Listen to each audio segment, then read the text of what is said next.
Hey everyone, and welcome back to the Splat World Series Rewound. My name is Sapph. I'm here with Rissa. It's the evening for us here on the Pacific Coast. And for you guys here, we get to talk about DragonReX and Hornet. Rissa, two folks that were completely that fought the gauntlet and completely knocked out two of our top picks from the Western seed. Yeah, just a quick note before we head into this. DragonReX kicked Frutella out of the tournament, and Hornet kicked Moonlight out of the tournament. So two of our toughest Western teams were taken down by each of these teams.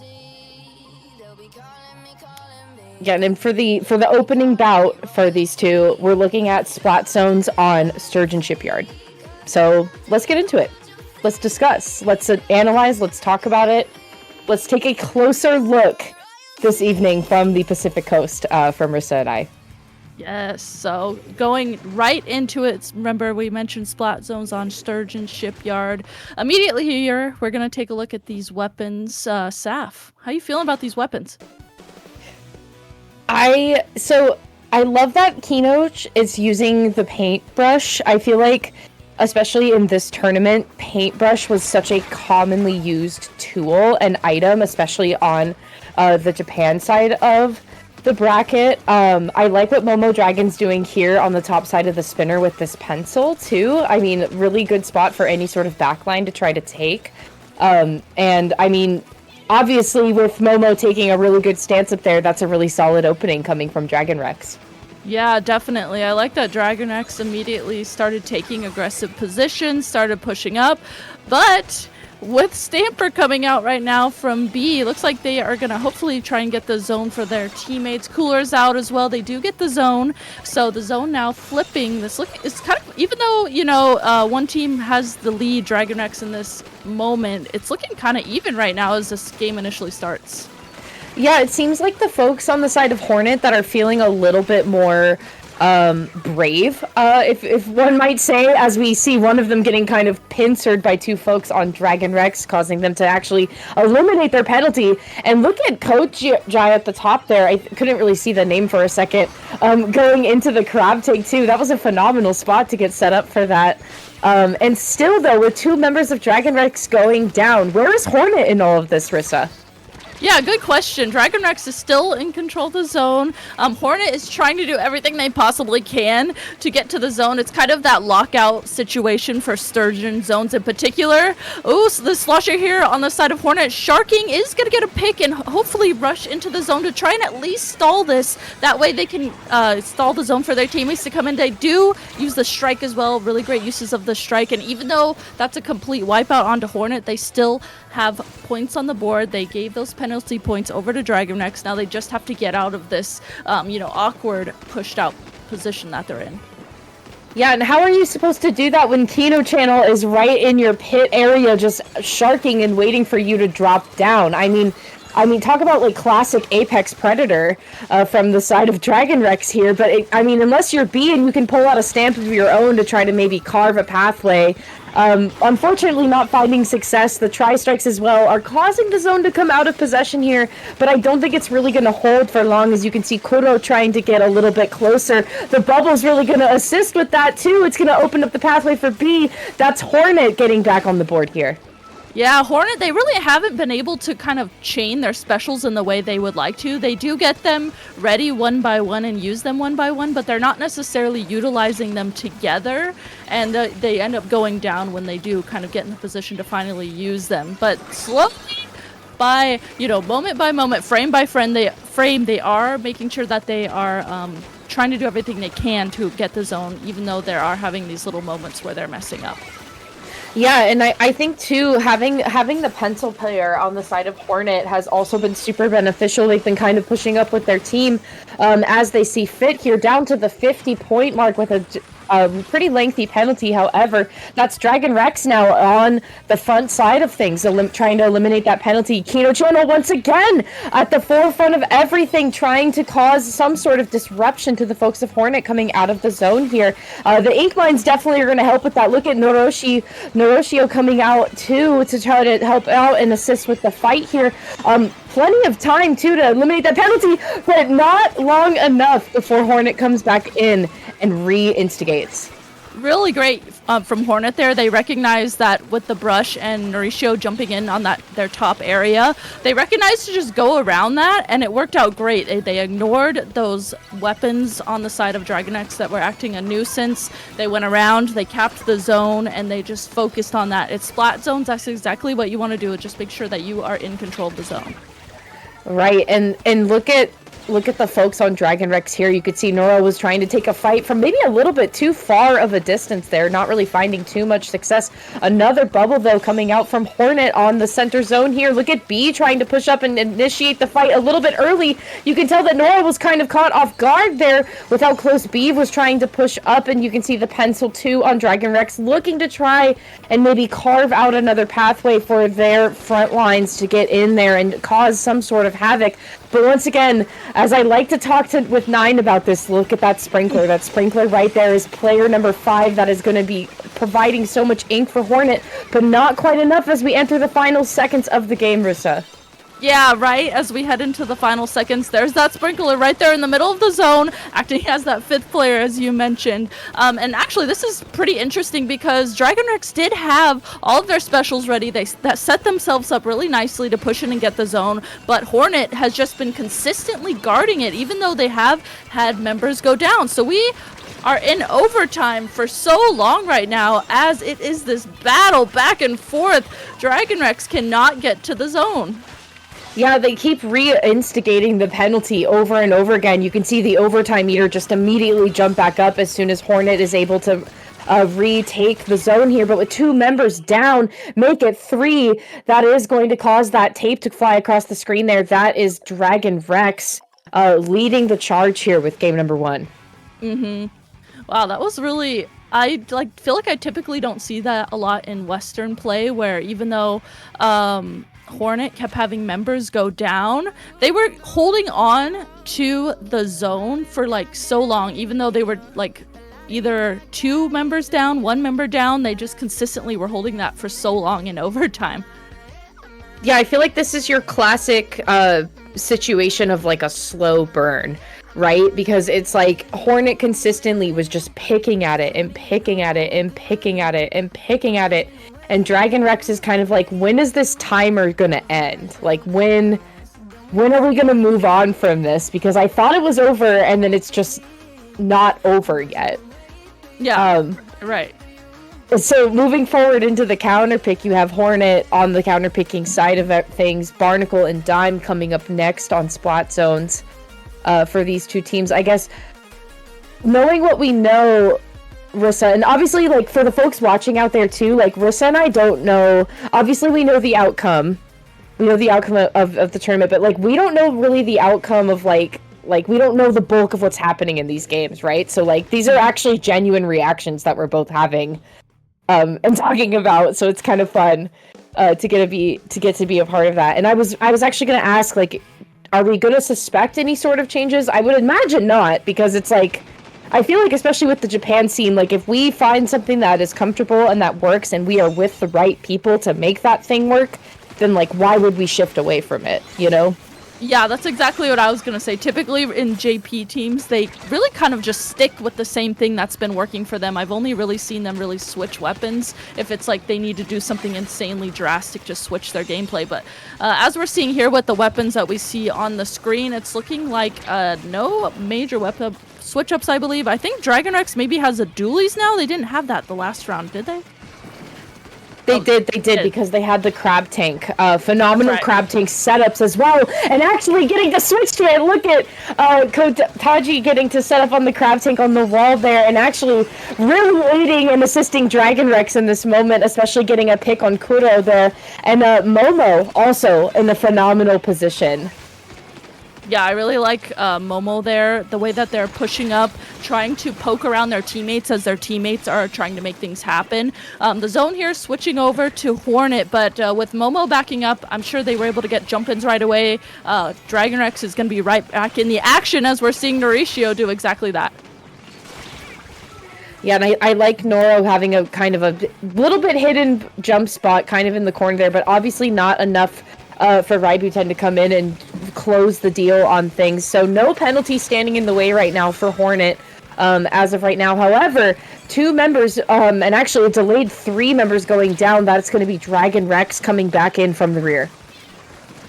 Yeah, DragonReX here. You can see that they're pushed up. They are in control right now. They're shredding that bubbler as well, and they're really making sure they have eyes on anyone coming out of the spawn from Hornet. They're making sure that they're taking down anything that Hornet is trying to set up, trying to maybe not let them get their specials, let them get any position really to think about even coming into the zone. But with 3 members going down on DragonReX, this could be the moment exactly that Hornet has been waiting for. Yeah, and I love the amount of space that Momo has been allowing themselves. Unfortunately, as I say that, them falling to their deaths in the water across the way there, sadly. But before that happened, I really liked the spacing that they were taking. They were moving in as far as they wanted to, but they were also moving back and being like, hey, you know what? Don't get super close to me. Let me maintain my range with you and actually play at maximum range. So I was really liking that as well. A lot of jumping in points for DragonReX, a lot of safety and comfort in knowing that. However, now with Hornet not having any sort of penalty in their way, but again, Rissa, we find ourselves in the same situation. No penalty standing in our way, but then 3 of us end up going down. Yeah, totally. They get in position where it's like, okay, we can make something happen. We got this. And then all of a sudden they get taken out and they're having to completely get in a position to reset. So again, we're in this position right now where DragonReX is set up. They're poking at anyone from Hornet trying to come in. But Hornet, they do not give up. They are taking down the members of DragonReX one by one. They have the zone once again. And, you know, their penalty points aren't many. So they definitely have the potential to, you know, get into the lead position, and right now you can see they're doing exactly that. They're making sure they watch anyone from DragonReX trying to come into the zone. Yeah, and especially Raibuten taking out Kojai on the opposite side of DragonReX. That was going to be a really huge pick there, because that not only takes out the initiation of the crab and delays it for a little bit there, but also right there too, they didn't even get to use the crab to its full fruition. So that's a lead change actually going into the favor of Hornet with a wipeout to boot. Rissa, that Hornet's taking us into game number 3. They are. Oh my goodness. That was that. Man, I'm so impressed with the way that Hornet just does not let down. Like, if I was a player in that position, I would like be hesitating and be like, oh my gosh, am I doing this right? Do I push up? Am I gonna go down if I try and push up? But they are doing such a good job at holding space and not, you know, getting discouraged at all. They keep that momentum when they do get it. Yeah, and I actually think that right here, Ellie caught kind of the turning point, I think, in the game. Raibuten got that huge pick off Koji, causing them to delay the crab tank, and then, yeah, like, was able to infiltrate and take them down again while they were in crab tank, and take down actually 2 more to boot. I think that's like a multi-kill streak that we are seeing from Raibuten on this one. Sheesh, that was very impressive. And, it, you know, if you are on the other side of that, you are just in a position where you have to do anything you possibly can to at least go in and stall the zone and cap the zone. And they just, you know, if you are DragonReX, you couldn't really do that there. And so, you know what I think is really interesting about this counter pick too? DragonReX picking this counter pick of Flounder Heights, so you have an elevated zone, right? Our game that we started on was Sturgeon Zones, also partially an elevated zone. Is it elevation for DragonReX? Is that what is in the cards? Ooh, that's a good point to bring up. And as we go ahead and watch this, you know, I'm gonna be watching out for that, because that's a great point to bring up, especially since we typically don't see this map, at least in Western competitive. So, you know, maybe this is something that goes along with that. Absolutely. Yeah, and I wonder that too, because I really do feel like that the Stamper truly benefits from it. The Crab Tank truly benefits from it.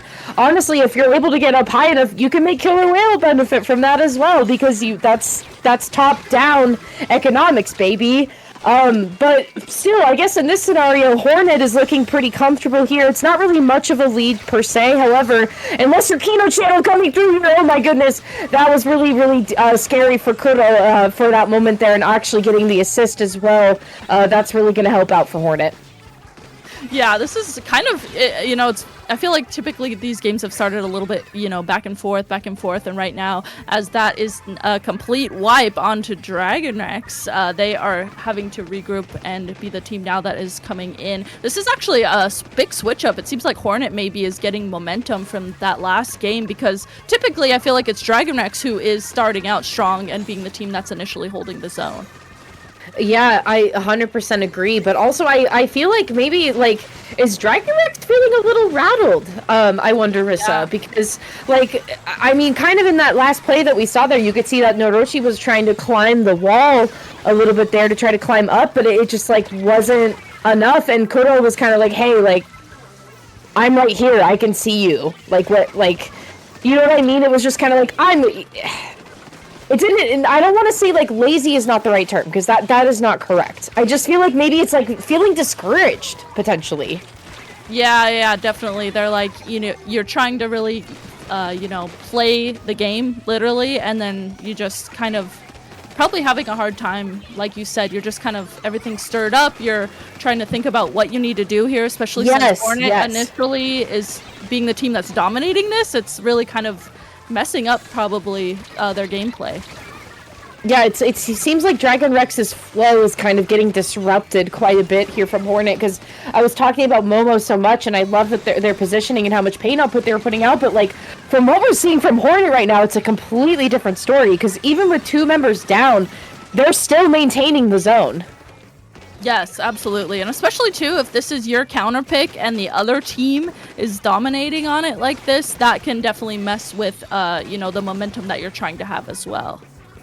Yeah, and I wonder, I guess, like, in this moment, kind of how that type of mentality was feeling. But maybe this is where the tides turn. Finally, getting the wipeout on to Hornet. DragonReX is in the driver's seat. No penalty standing in the way. 2 of them, unfortunately, going down at this moment. One of them resulting in a trade, however. Crab Tank is on the way and at the ready here and being launched. The pencil is far enough away where it's not really going to cause too much damage, but still, the Wiper is going to have just enough to take the zone back for Hornet. Yeah, you could see that Kotaji over there on the right was crabbing, got a jump in as well, trying to hold the space that they had there in front of Hornet's spawn. But with Hornet recognizing, hey, we can just go around you guys, and that's kind of what happened in that first game on Sturgeon. Just go around. We're just gonna go cap the zone, since, you know, this is Splat zones and the objective is zone, so. Yeah, right? Like, focus on this one piece of land as much as you possibly can. Honestly, it's kind of like an auction for, like, a house or, like, a property. Like, you have to focus all of your attention and energy on where this property is, because you want to be the highest bidder, and somebody that wants to claim and maintain it. And currently, Hornet is looking to be the highest bidder as we enter the last minute of the game. Ooh, heading into the last minute, 3 members of Hornet do go down, and with about 40 seconds remaining of this, DragonReX finally once again in control of the zone. They have to figure out how they want to set up here. There's a crab on the zone onto them, so I feel like they got to be careful. They can't go down. I feel like that is really, in the last game, what stumbled them towards the end. They had members go down and they could not recover from that. Right, and it's like, and it's a tough cell to recover from too, because you have to start all the way back from the bottom, unless you have someone like B who is in a great position to allow members to come back in. 10 seconds left to go, all members up on Hornet, and you can see folks are a little bit more spread out on DragonReX, and especially with one of them going down, it's not too much of a penalty to make up for, but not enough time for Hornet to close the gap. That is DragonReX taking us all the way down 2-1. No, it's wow. Hornet. Excuse me. Hornet, yes. Colors. They locked in. It's like, did they get the download on DragonReX? Was it like you said, DragonReX was a little bit, you know, flustered from Hornet all of a sudden being on their game? Maybe a mix of both, really. Yeah, and like, I mean, I get it, right? Like, I would feel a little rattled too to be picking a map that I feel very confident on with the folks I'm playing with at this level, and then my opposer is like really making me sweat for it a little bit. So like I really empathize with DragonReX here on like really taking their time to try to get things together and just not quite finding the momentum. Yeah, definitely. I know exactly that mindset and that feeling, and it can be hard to come back from. So I totally sympathize with that as well.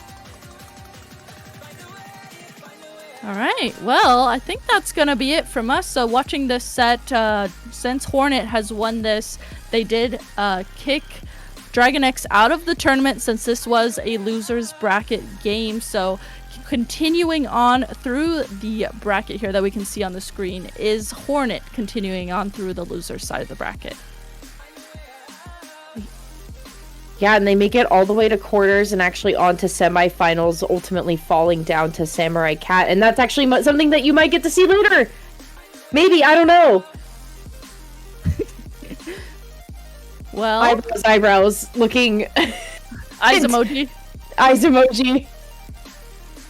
Okay, we've received confirmation that that set was streamed, so we actually you can actually go and watch that if you want to. Beautiful.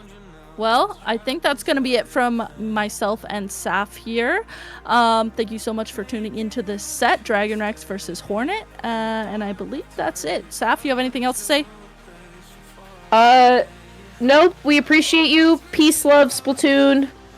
Love working with Rissa. Love working with Ellie. Thank you for watching. Thank you for tuning in and checking it out.